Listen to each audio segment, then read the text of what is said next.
Hey everybody, Andrew here, and welcome to another unboxing. And this time around, I'm really looking forward to this because finally I get to do something that I've been wanting to do for quite some time now. And despite the flu trying to kill me, I can finally do this. So let's get to it.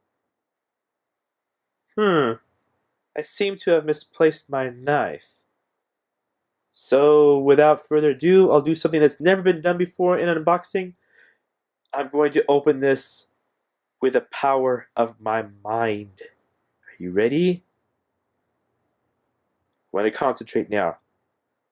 Open, open, open. Bam! There you go. Not even the mighty tape from Big Bad Toy Store can resist the power of my mind.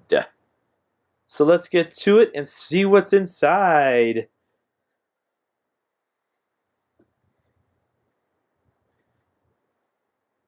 First, we'll peel away the old green bubble wrap here.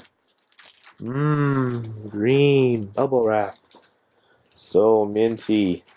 We'll remove the top layer and cast it aside. And let's see what treasures are within. By the way, that was awesome. You gotta admit, I used my mind to open up this box. Didn't need no knife, no sir. And the first one out is Air Raid.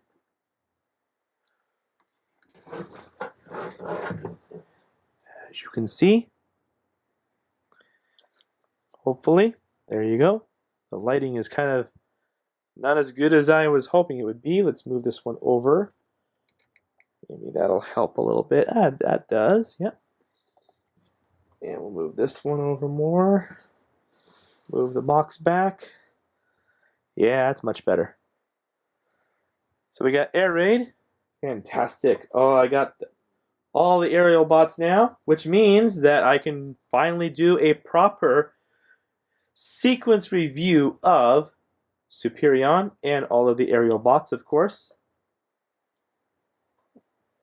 If you see my last unboxing with the other combiner figures, I think I mentioned that Air Raid was one of my favorites of the aerial bots. So I'm finally happy to get him.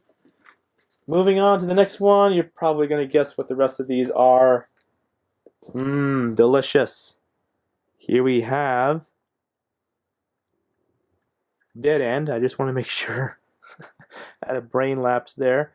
But this is Dead End. And man, I love the original G1 Dead End. He was the first Stunticon that I actually ever got.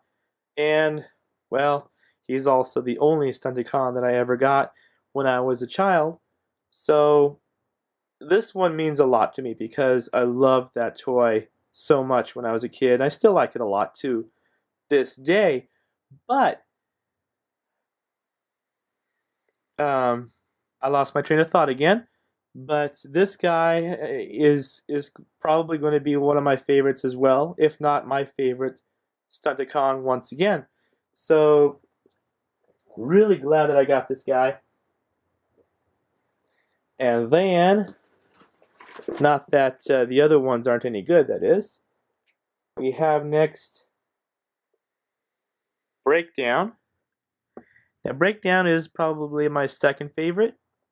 Never got him, but I did get him recently in the G1 version of the toy. G1 toy version, I should say.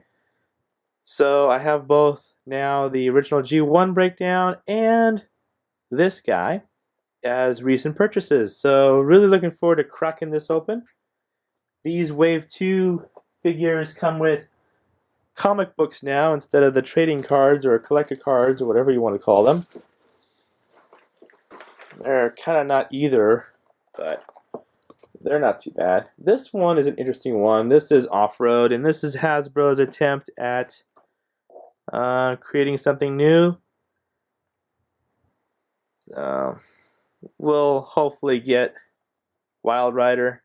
I think Toys R Us is going to make him. Well, not make him, but carry him as an exclusive. The Wild Rider, that is, not this guy.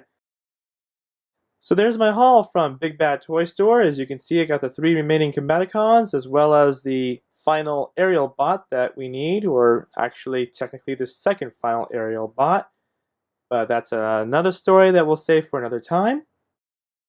Now that I have all 4 limbs of Menasor, I can finally do a proper review of that combiner, as well as a proper review for Superion and all of the aerial bots, for the most part. So I'm really happy to get these guys. These are fantastic looking figures. Even though I haven't cracked them open yet, I can already see that I love these guys and they're going to be some real keepers. So stay tuned. This channel is going to review all of these and much more in the coming weeks. As I mentioned briefly earlier, I got down with a major case of the flu that really took me out for almost a month. Basically what happened was I got over one kind of flu, went back to work, thought I was feeling good. A couple days later, got a relapse of some other viral flu that attacked me so bad that I was literally thinking that I was going to puke myself inside out. So that is never fun. Another thing that I purchased, which is not a transformer, but it's something that I really missed having around for my reviews because my previous one broke, is a bendable tripod. And I'll tell you, this thing is wonderful. This one's a lot bigger than the one that I had because I bought it off Amazon, and it's kind of hard to tell how big or small these are. But the reason why I chose this one is because it has a level. This bright greenish neon thing here. It's basically got a little bubble in there that lets you know whether your tripod is level and that you're shooting something the way you want to, of course, which is again level, because you can bend this thing any way you want and you can get the angles that you want, but you can also, with this level, make things nice and even. So I'm really glad to get this. It's not a cheap purchase, but it's well worth the money. And if you're doing reviews like this on a tabletop, I highly suggest a bendable tripod, because the regular ones, they do have their place and they're wonderful and I do use them, but this thing for smaller items or things that are kind of awkward to shoot in some angles, or you just can't quite get the shot that you want with a regular telescoping tripod, this thing may be the answer that you're looking for. So this one varies in price on Amazon. The one with the bubble, like the one I have here, you're going to look at around $50. So, but it's $50. That's well invested. So that said, thanks for watching. Stay tuned for more video reviews, and I'll see you guys next time, real soon. Take care.